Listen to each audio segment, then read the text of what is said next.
एक शायर का शेर है कि जिन पत्थरों को बख्शी थी धड़कनें हमने, जब किसी काबिल हुए तो हम ही पे बरसने लगे।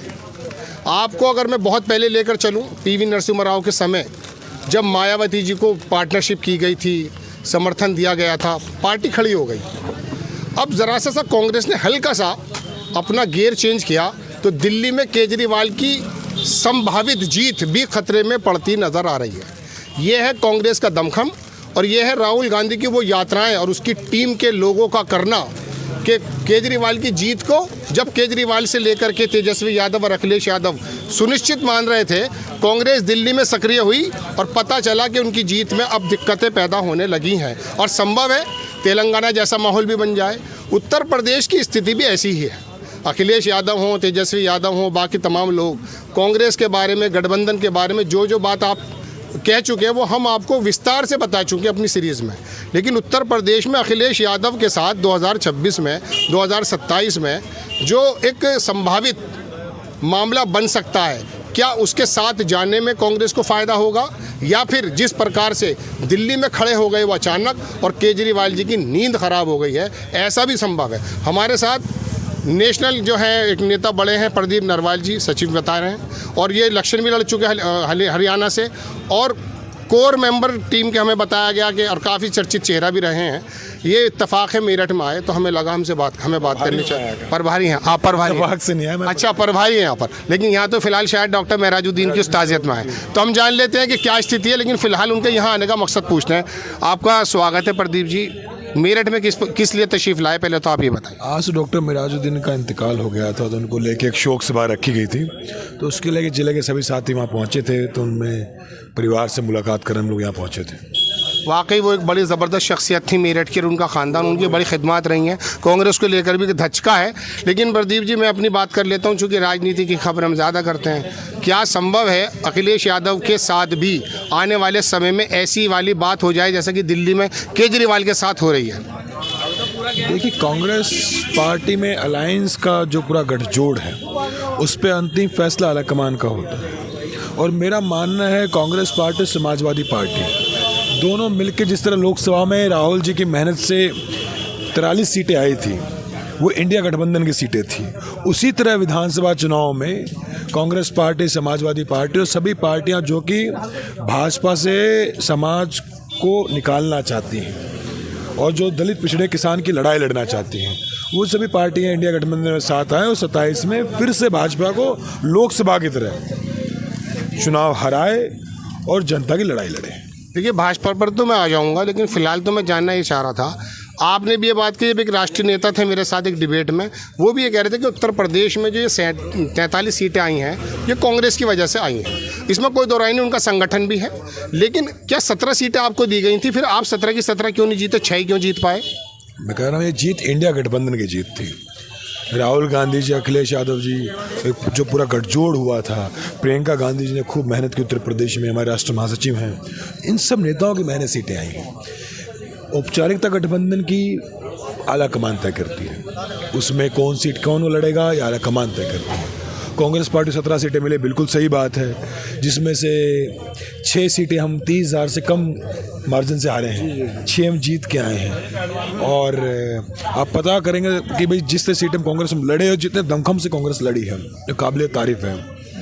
और मेरा मानना है कि आने वाले दिनों में फिर से हम, किसी ने उम्मीद नहीं की थी कि लोकसभा में इतनी सीटें आएंगी, बिल्कुल किसी ने उम्मीद नहीं की थी, पर जनता ने कहा कि हम राहुल गांधी जी की यात्रा पे, राहुल गांधी जी के बाहर जोड़ो के नारे पे हम विश्वास करते हैं। जनता ने राहुल गांधी जी, प्रियंका गांधी, अखिलेश यादव जी पे विश्वास किया, एकता पे विश्वास किया और जनता ने साथ दिया। और जो सरकारें जो पहले कहती थी हम 400 पार, वो 240 पे आए खड़ी हो गई। वो कहते थे कि उत्तर प्रदेश के अंदर तो 70 सीटें पार करेगी बीजेपी, और 43 सीटों पे हमारा विपक्ष आए खड़ा हो गया, जो कि 80 में से 43 बहुमत से ज़्यादा सीटें हैं। तो मेरा मानना भविष्य में भी, और समाज के एक बड़ा वर्ग, जो खासकर समाज में जो दलित पिछड़ा किसान है, जो महिलाएं हैं, जो छोटे व्यापारी हैं, वो लोग समझते हैं कि देश को अब इस भाजपा के झूठ से बाहर निकालना है, ये झूठ तंत्र से बाहर निकालना है। और मेरा मानना है कि हम लोग पूरी गठबंधन की एकता के लिए पूरी ताकत से काम करेंगे।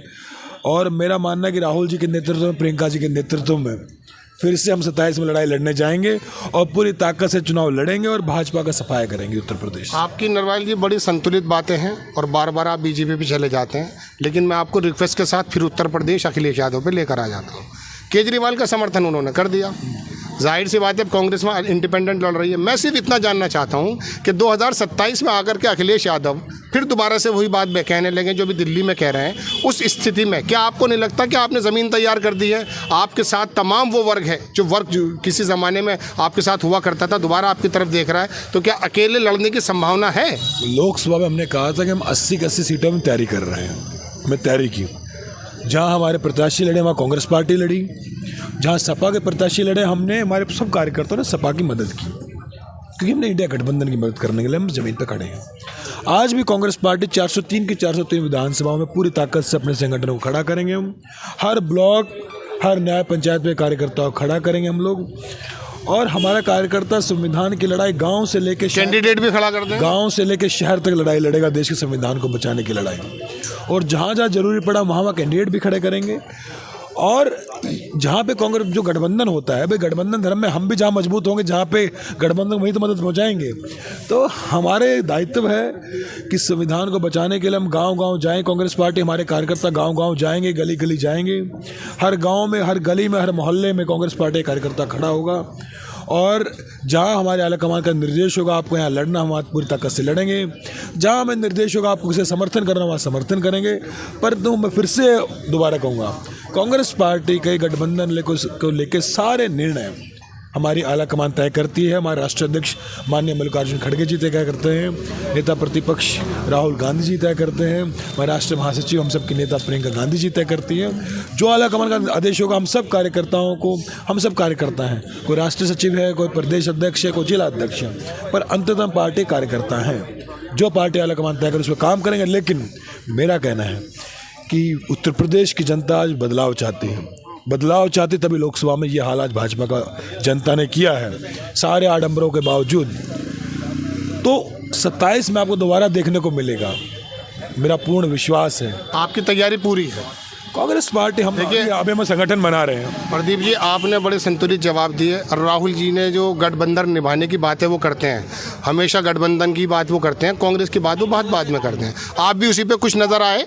लेकिन मैं प्रदीप जी, अब मैं चलिए आगे का एक सवाल ये कर लेना चाहता हूँ, हालांकि उस पर भी आप बहुत ज़्यादा मोहतात यानी कि कंट्रोल नज़र आएंगे, लेकिन फिर भी आप जातिवादी की बात नहीं करेंगे। लेकिन एक बात मैं आपको बता दूँ, उत्तर प्रदेश की जहाँ तक बात है, जहाँ के आप प्रभारी भी हैं, मैं आपको बता दूँ, दलित समाज, मुस्लिम समाज और बाकी इंसाफ पसंद तबका आज के वक्त में ज़मीन पर आपकी तरफ आना चाहता है। और ये वो दो बड़ा वर्ग था, जैसे ब्राह्मण समाज को भी जोड़ सकते हैं आप। मैं तो बहुत सीधी सीधी साफ़ सुथरी बात करता हूँ, आप उसे जवाब देते में बहुत ज़्यादा कंट्रोल करेंगे। लेकिन मैं बता दूँ, क्या आप फिर भी इन दोनों समाजों के मद्देनज़र, आप कहेंगे कि मैं सारे समाजों की बात करूँगा, लेकिन मैं फिर भी कहना चाहता हूँ, ये आपका कोर वोटर था।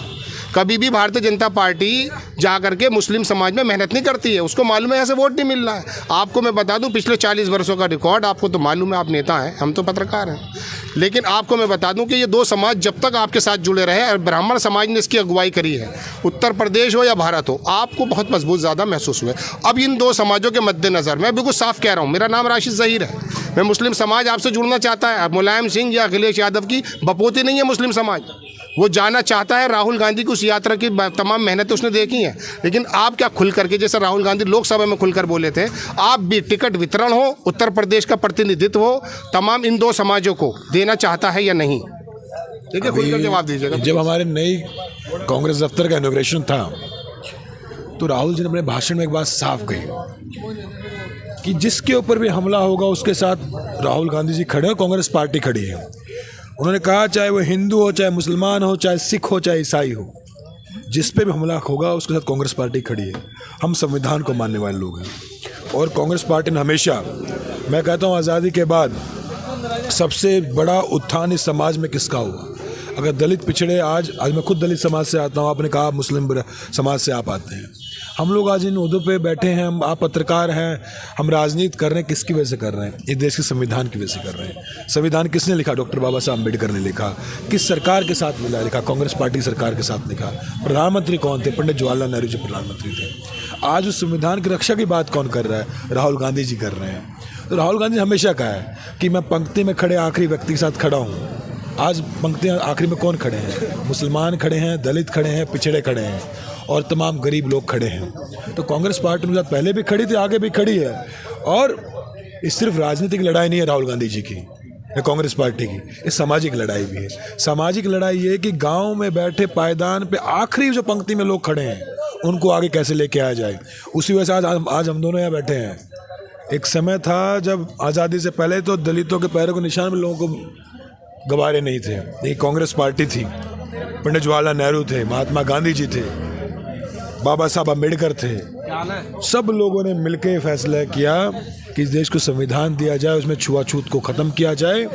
और इस देश में छुआछूत करना इस देश के संविधान के खिलाफ होगा, देश की भावना के खिलाफ होगा। तो कांग्रेस पार्टी ने हमेशा लड़ाई लड़ी है और हम आगे भी लड़ाई लड़ेंगे। ये सिर्फ राजनीतिक लड़ाई उन लोगों के लिए हो सकती है जो लोग सिर्फ वोट चाहते हैं। भाजपा हमेशा फूट डालो राज करो की राजनीति करती है, वोट बटोरने की कोशिश करती है पिछड़ों से। लेकिन काम किसने किया है? अर्जुन सिंह थे जिन्होंने कांग्रेस सरकार के अंदर पिछड़े समाज को आरक्षण देने का काम किया था। और उससे पहले भी जब 1989 के बाद की बात है, जब लोग कहते थे, जब 91 के बाद जब हमारा पंचायत में जब पहला बिल आया था पंचायत के ऊपर, जब पंचायत में SC ST OBC आरक्षण दिया गया था, तो लोग कहते थे कि दलित का बेटा, पिछड़े का बेटा देश के विधानसभा में जा सकता है, स्टेट की देश की संसद में जा सकता है, नहीं गांव का प्रधान नहीं बन सकता। तो राजीव जी ने तय किया उसे गांव का प्रधान ही बनाऊंगा। तो पंचायती राज के अंदर आरक्षण सिस्टम आया उनकी विचारधारा से। तो कांग्रेस पार्टी गरीब तबके की पार्टी है। इंदिरा जी ने जो प्राइवेट पर्स ख़त्म किए राजाओं के, महाराजाओं के 10-10 लाख रुपये इनको मिलते थे महीने के। तो ये कांग्रेस पार्टी विचार है। ये पार्टी सोशलिस्ट विचारधाराओं की पार्टी है, सोशलिज्म को मानती है, सामाजिक एकता को मानती है। तो इंदिरा जी से लेकर, और आपने कहा दलित समाज की बात, जब संकट आया, जब सामंती हावी हुए, तो वही इंदिरा जी थी जिन्होंने इस पार्टी में 69 में विभाजन करके बाबू जगजीवन राम जी को अध्यक्ष बनाया। और उसके बाद देश के राष्ट्रपति एक मुस्लिम समाज से बने। लेकिन प्रधानमंत्री बनने से रोकने का रोड़ा भी कांग्रेस पे जाता है। राष्ट्रपति रहे देश के, तो नहीं, रोड़ा कोई नहीं रहा इस देश को। मैं कहता हूँ जगजीवन राम बन जाते उस जमाने में, ऐसा नहीं है। ये सब सपाट बातें हैं। जब उसके अंदर जाओगे तो आप ये भी पाओगे कि जब इंदिरा जी प्रधानमंत्री बनी, जब बांग्लादेश के 2 टुकड़े हुए, उस समय देश के रक्षा मंत्री बाबूजी थे और वो देश का दूसरा सबसे बड़ा पद था। तो इतना विश्वास था इंदिरा जी को, बाबूजी को, देश का रक्षा मंत्री थे उस समय। तो ये देश की अपनी अंदर की बातें हैं, अंदर की संघर्ष हैं। और फिर मैं कहूँगा कांग्रेस पार्टी उत्तर प्रदेश में फिर से दलित, पिछड़े, किसान की, मजदूर की लड़ाई उठाएगी, उनके लिए संघर्ष करेगी। और ये वर्ग पूरी ताकत से कांग्रेस पार्टी के साथ खड़े होंगे, मेरा विश्वास है। और 27 की तारीख हम शुरू कर चुके हैं। जिलों का संगठन हमारे समीक्षा जारी है, प्रदेश संगठन की समीक्षा जारी है, ब्लॉक स्तर तक संगठन बनेगा, गांव तक संगठन बनेगा, न्याय पंचायत तक संगठन बनेगा। हर जाति का, हर मजहब का व्यक्ति उसमें होगा। और हमारा एक कार्यकर्ता, अभी पूरे उत्तर प्रदेश में हमारी यात्रा, पूरा संघर्ष चल रहा, पूरा अभियान चल रहा है, जय बापू, जय भीम, जय संविधान। इसको लेकर हम गाँव-गाँव जाएंगे, लंबी लड़ाई लड़ेंगे। और 27 में राहुल जी के नेतृत्व में, प्रियंका जी के नेतृत्व में उत्तर प्रदेश में नई सरकार बनने जा रही है। बहुत अच्छी बात है। आपकी चाय ठंडी हो रही है, बस सिप ले लीजिए। आखिरी सवाल मेरा और है, आखिरी सवाल मेरा सर और है प्रदीप भाई, और ये मेरा मशवरा भी होगा जी। मैं अपनी पत्रकारिता में, अविनाश पांडे जी कह रहे हैं, मैं उन्हें मशवरा देने लगा। बोले मशवरा क्यों दे रहे हो? मैंने कहा इसलिए दे रहा हूँ कि मैं चाहता हूँ कि विकल्प रहें हमारे पास। भारतीय जनता पार्टी हो तो बहुजन समाज पार्टी, कांग्रेस ही मजबूत हो। खैर, आपको याद होगा सन 96-95 से लेकर और 2024 के बीच में अगर कांग्रेस सबसे ज़्यादा सर्वाइव कर पाई है, 22 MP आए थे 21, तो उस ज़माने की बात है जब कल्याण सिंह मुलायम सिंह से मिल गए थे। तो उस समय पिछले 20-30 सालों में मुस्लिम समाज ने ये सोचा कि जाएँ तो कहाँ जाएँ, ये मौलाना मुलायम भी चले गए कल्याण सिंह के साथ, ऐसा लोग कहते थे, हम नहीं कह रहे। एक समय अब आया है जब मायावती ने काशी राम जी के उस बनाई हुई मेहनत को छिन बिन करके रख दिया है। और आपने कहा SC समाज से आप आते हैं, इसलिए मैं सवाल कर रहा हूँ। पहली बार उत्तर प्रदेश का दलित समाज इस नज़र से देख रहा है जैसे उस ज़माने में मुस्लिम देख रहा था कि जाए तो कहाँ जाए। आपसे मेरा फिर वही सवाल आ जाता है बढ़ करके कि ये 2 समाज, भले आप जाति की बात ना करें, लेकिन ये आपकी तरफ देख रहा है। 43 सीटें जो आई हैं, जो राहुल गांधी जी ने यात्रा की, भारत जोड़ो यात्रा, उसमें बार बार एक बात की कि मैं इस देश की अक़लियत के साथ खड़ा हूँ, मैं देश के दलित और पिछड़ों के साथ खड़ा हूँ, और संविधान को लेकर चले पूरे देश में। उसी की वजह से 43 सीटें आज हैं।